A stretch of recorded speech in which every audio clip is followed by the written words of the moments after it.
नमस्कार.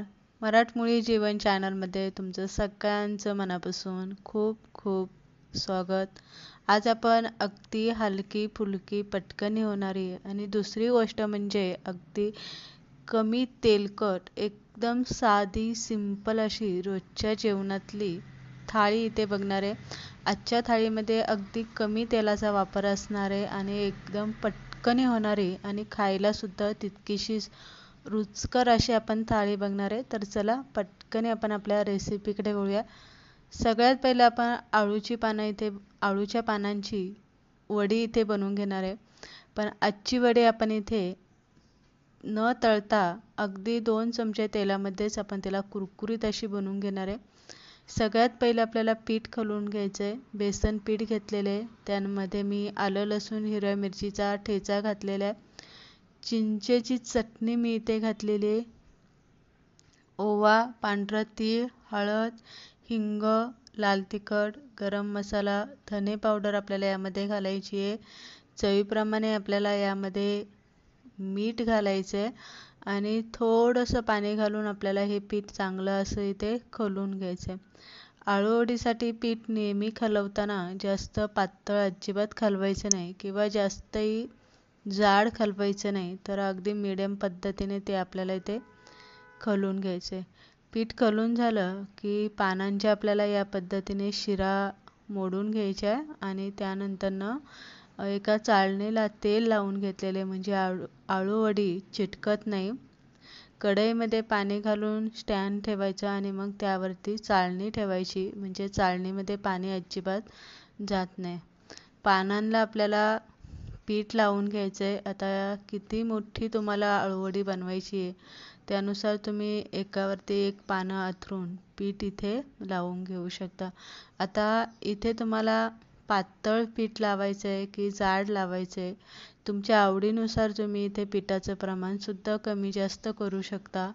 पण शक्यतो जर तुम्ही आळूवडी तळणार नसाल तर थोडंसं पातळ पीठ लावलं तरी चालेल कारण पटकन ती मग शालो फ्राय होते आणि चांगली कुरकुरीत होते. आता छोटी छोटी पानं असल्यामुळे मी 5-6 पानं एकावरती एक घालून असा थर बनवून घेतलेला आहे आणि पीठसुद्धा व्यवस्थित लावून घेतलेलं आहे. त्यानंतर आळूवडी सुटू नये म्हणून आपल्याला काय करायचं आहे, चारी साईडने अशी दुमटून घ्यायची आणि त्यानंतर आपल्याला वडी इथे बनवून घ्यायची.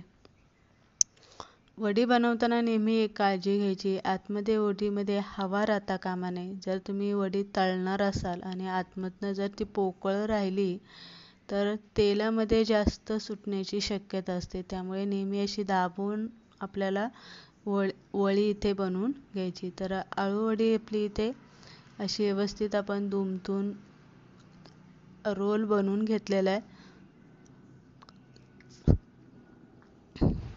त्याच पद्धतीने दुसरासुद्धा रोल आपण इथे बनवून घेतलेला आहे. भांडं आपल्याला गॅसवरती ठेवायचं आणि वरून झाकण ठेवायचं. अगदीच 10-15 मिनटामध्ये बारीक गॅसवरती आळूवडी आपल्याला इथे शिजवून घ्यायची. आळूवडी शिजल्याच्या नंतर आपल्याला बाहेर काढून घ्यायचं भांड्यातली चाळणी बाहेर काढून घ्यायची आणि आळूवडी थंड करायला ठेवायची. थंड झाल्याशिवाय आळूवडी अजिबात कट करायची नाही किंवा शालो फ्रायसुद्धा किंवा तळायचीसुद्धा नाही, पूर्ण थंड होऊन द्यायची. आळूवडी थंड करायला ठेवलेली आहे तोपर्यंत कढी बनवून घेऊ.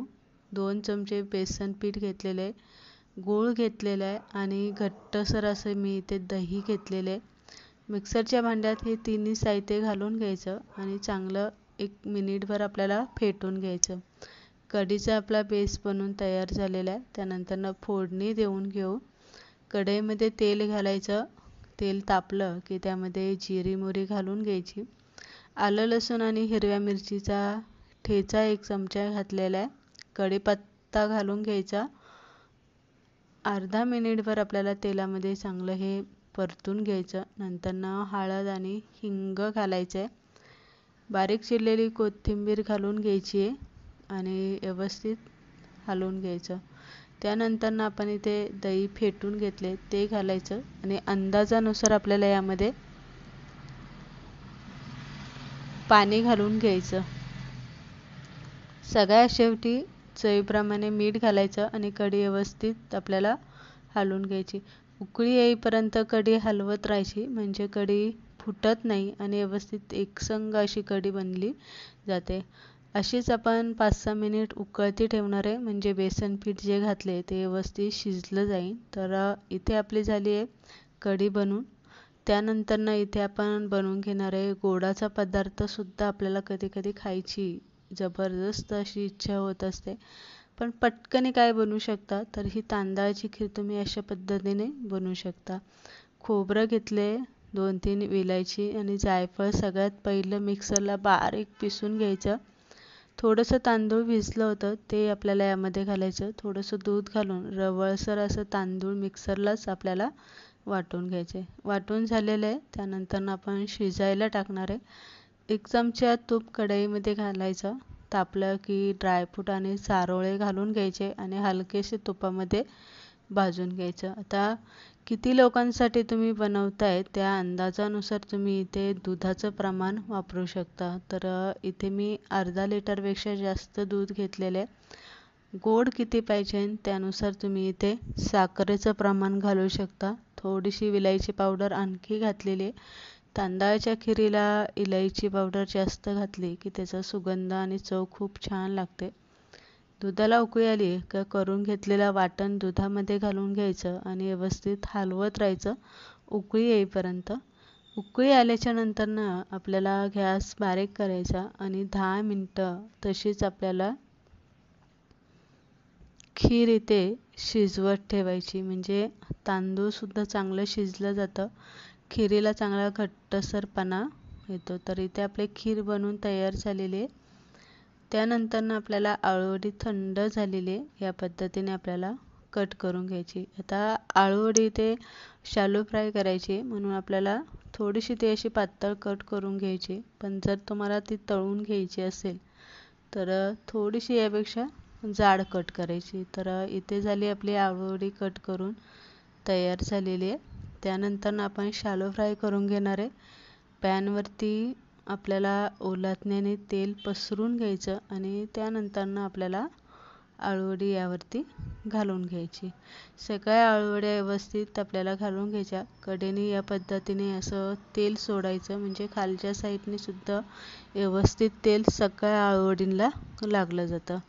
तर 5 मिनटं नंतर आपल्याला उलटी करून घ्यायची. परत थोडंसं तेल वरनं आपल्याला घालून घ्यायचं आणि परत खालच्या साईडने चांगली शेकून घ्यायची. तर अशा पद्धतीने आपण अजिबात न तळता मस्त अशी सोनेरी कलर कुरकुरीत मस्त छान अशी आळूवडी इथे फ्राय करून घेतलेली आहे. या पद्धतीने आळूवडी केली की कमी तेलकट असते आणि खायला पण तितकीशीच ती चवदार असते. तर आळूवडी आपली इथे बनून तयार झालेली आहे. भात लावून घेऊया. तांदूळ घेऊन आपल्याला स्वच्छ धुवून घ्यायचं. चवीप्रमाणे त्यामध्ये मीठ आणि अंदाजानुसार पाणी घालायचं आणि कुकरला भात इथे आपल्याला शिजवायला लावायचा. अगदीच 4-5 शिट्ट्यांमध्ये आपला भातसुद्धा इथे शिजून तयार होतो. भात शिजेपर्यंत आपण इथे चपाती बनवून घेणार आहे. तर चपातीचं पीठ मी सगळ्यात पहिलं मळून घेतलं होतं आणि ते पहिलंच मळून घ्यायचं आहे. त्यामुळे काय होतं, बाकीची आपली तयारी होईपर्यंत पीठ चपातीचं चांगलं भिजलं जातं. त्याचा फायदा हा की चपाती चांगली मऊ लुसलुशीत होते, खायलासुद्धा चांगली रुचकर लागते, अशी उग्र लागत नाही किंवा कोरडी अजिबात लागत नाही. चपाती लाटून घ्यायची. शक्यतो चपाती लाटताना चपाती ही कडेने पातळ लाटायची आणि मध्ये थोडीशी जाड राहिली की चपाती चांगली फुगली जाते आणि मस्त अशी मऊ लुसलुशीत राहते. तिला असं डब्बल पापडता येतो, लेयर्स येतात. गवळी असतानाच आपल्याला उलटून घ्यायची आणि तेल किंवा तुमच्या आवडीनुसार तुम्हाला तूप लावायचं असेल तर तुम्ही ते लावू शकता. दोन्ही साईडनी चांगली व्यवस्थित खरपूस अशी भाजून घ्यायची. तर इथे झाल्या आपल्या गरमागरम चपात्या बनवून तयार. आता आपण थाळी बनवून घेऊया. मस्त अशी गरमागरम खीर आहे, गरमागरम भात, गरमागरम खीर आणि मस्त कुरकुरीत फ्राय आळूवडी आणि गरमागरम चपात्या आणि तोंडी लावायला बटाट्याचा पापड. अशा पद्धतीने आज आपण एकदम साधी, सोपी, हलकी आणि पचायला, खायला रुचकर अशी आपण थाळी बनवून घेतलेली आहे. तुम्हाला ती आवडली असेल ना तर लाईक करा, शेअर करा आणि कशी वाटली ते कमेंट करून नक्की सांगा. परत एकदा अशाच रेसिपी बरोबर भेटूया. तोपर्यंत बाय बाय.